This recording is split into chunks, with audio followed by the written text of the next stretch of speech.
After America confirmed ISI's role in planning and perpetrating 26/11 terror attacks in Mumbai in a dossier handed over to India Union Home Minister P. Chidambaram has spoken exclusively to Times Now. He said that Pakistan must act, and now.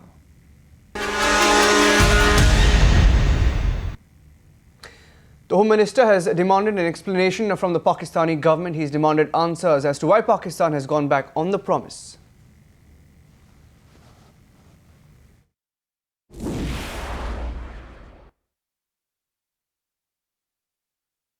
Mr. Chidambaram, thank you for talking to me. This is something that we have said, and I think the Home Ministry has put to the Pakistani government a long time. What is the significance of these 5 names who have been mentioned in the US government charge sheet, and the fact that the 5th of these 5 names has been mentioned as a clear ISI operative, Major Iqbal? Well, these names have been on our radar for many, many months. The U.S. has included these 5 persons as accused in the supplementary charge sheet they have filed recently. And on that charge sheet, Rana is going to be brought to trial. As you know, David Headley has already entered into a plea bargaining arrangement with the U.S. government. In Rana's trial, 5 more accused have been added. Now, what Government of India released today was information available on our records about these 5 persons. These are the 5 who have been named in the second charge sheet, and the information available to us more than confirms that many of the 5, if not all, are clearly linked to the ISI. Mr. Chidambaram, what would the government of India expect from the Pakistani side, especially after this US charge sheet? Because so far they can say that these are things that have been made up by the Indian government. You know, there is a bias and prejudice inherent in anything India gives us, but this has now come from America, so perhaps the perspective changes. What is your expectation? Well, as the dossier released by my ministry today says against several of them, we have asked for voice samples of some of them. We have included some of the names in the list of persons that I have asked my counterpart to apprehend and interrogate. So the fact that there are common names on the list that I exchanged with him, the list that has to be arrested, and the list whose voice samples we require, many of those names are among the 5 who have been indicted by the United States government. Yes. So obviously the Pakistan government has to give us a cogent answer why they are unable to arrest those whom we want them to arrest and interrogate. They must also give an answer why they're going back on the earlier promise to provide voice samples. Can they simply deny the presence of somebody called Major Iqbal at the ISI? And will India push more aggressively for the extradition of these men? Will we talk to America also to push Pakistan further for the extradition of these men for 26/11, sir?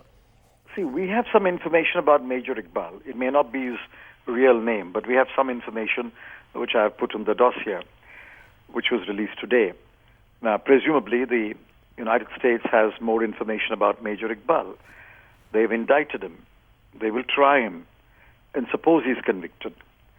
I'm sure the U.S. would want him extradited to the U.S.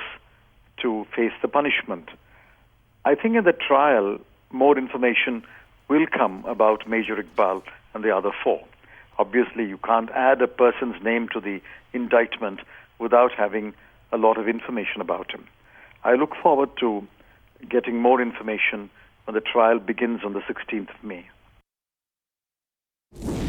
Whenever we do have actionable intelligence against someone who's responsible for thousands of American and other deaths, other nationalities, we're going to take action and feel it's within our right to do so.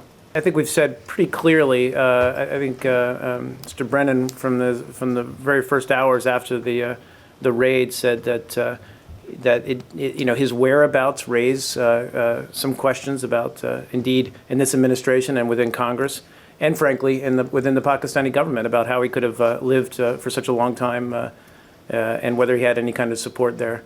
We've never, we haven't speculated, we haven't jumped to any conclusions, but we've asked those questions. This is the first time in US history that the ISI is being implicated in federal court proceedings. While the ISI has not been named in the charges against Major Iqbal, who is believed to be an ISI operative, the speculation is that when David Coleman Headley testifies against the Howard Rana in court, he will be talking in great detail about ISI involvement in planning the 26/11 attacks.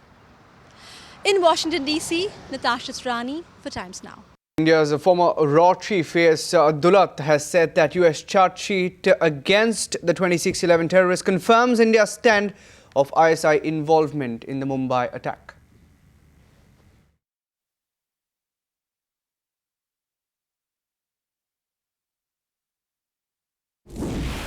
If it's coming officially, it's only confirming or endorsing what we've been saying since 26/11.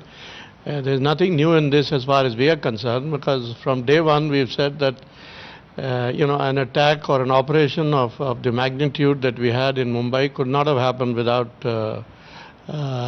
Pakistani official involvement or the involvement of its agency. And I think we've also been talking about a certain Major Iqbal, so this only confirms what we have been saying, And this is not new. I mean, the whole world knows what Pakistan is all about, and the Americans themselves have referred to Pakistan as the most dangerous place in the world. And we borne the brunt of all this, even before 9/11 happened. Now there's this war on terror. But we've borne the brunt of terror since the early 1980s.